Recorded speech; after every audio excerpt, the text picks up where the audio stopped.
First thing, in terms of a front headlock series, mostly in terms of getting into the dump position or any front headlock offensive position, there's two ways to get into it. Number one, I can get into it by my opponent taking a bad shot on me, and that's probably more common. So if I'm wrestling Gerard, let's say Gerard just shoots a high crotch. He shoots a high crotch, I might down block and stop him, but I got to do more than anything. I got to make sure that I capitalize and come on top, either by catching him here in what we call chin and pit. I'll turn around here towards the camera. Chin and pit right here, or else double overs. And these are the two positions, these are two terms you got to know to be good at this. Chin and pit. All right, actually cup the chin like a football chin strap would cup the chin, right? More commonly known as kind of a short arm in here. Short arm, you don't want to get any deeper than this. I could always tell teams that were poorly coached at the high school level is if their hands started sliding past here. I knew they were poorly coached.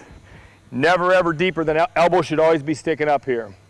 So that's probably the most common way. The other way to get into it, and we'll spend a lot of time when we get in there, the other way to get into it is actually off of a snap.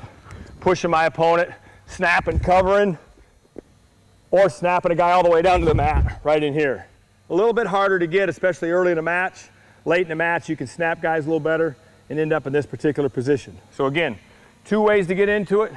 Number one, and most commonly, by your opponent taking a bad shot, down block and catching them, whether it's a double leg, whether it's a single leg, whether it's a high crotch, single, or high crotch head to the outside. Any leg attack where you stop your opponent, block him, you want to make sure you capitalize by either double overs or chin and pit. The second way to get into this situation is by forcing it, and that's just going out, getting good pressure, snapping your opponent, getting their head underneath you, and eventually getting them to the mat. So for learning purposes here, I'm going to have Gerard start on all fours. Right in here on all fours, all right? I'm going to start here in double overs because this is the best way to learn. We'll start with the dump, the best way to learn this. Now what makes the dump work is it's a trick hold. It's like a cradle. A cradle is a trick hold. It's hard to force a cradle. You might force a cross-face cradle, but most cradles, you got to get somebody to make a move and you capitalize on it. The same thing goes with the dump. There's very, very little power involved in it, strength involved into it. It's more of a finesse hold. It's more of a technique. So in fact, I might have Gerard move a little bit this way, Gerard move a little bit this way, so when I start to drive you.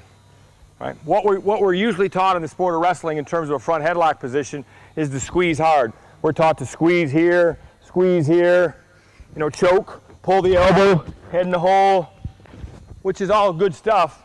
However, again, this is different stuff. I'm going to completely do just the opposite. I'm taking all the pressure off of Gerard, and I'm hanging out.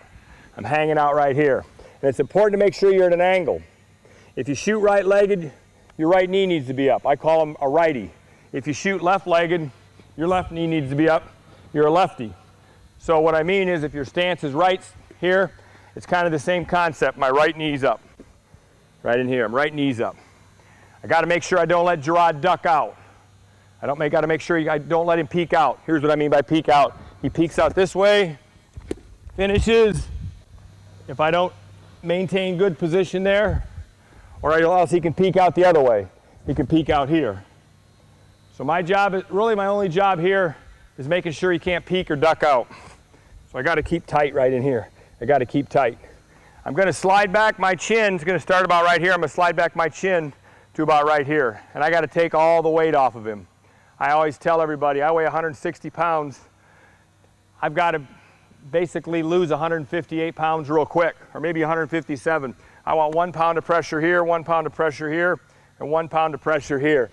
So I'm almost right back in here. Because my whole objective is to get Gerard to tripod up. I want Gerard to think he's getting out. Most wrestlers don't like being in front headlock, so it's real easy to get guys to come up. And you can see Gerard came up there when I took the pressure off. Again, back down. Most people make the mistake in this technique. What they do is they still don't understand the pressure. They're still doing this. And when you're heavy on Gerard, when I'm heavy on Gerard here, he's not going to come up as good for me.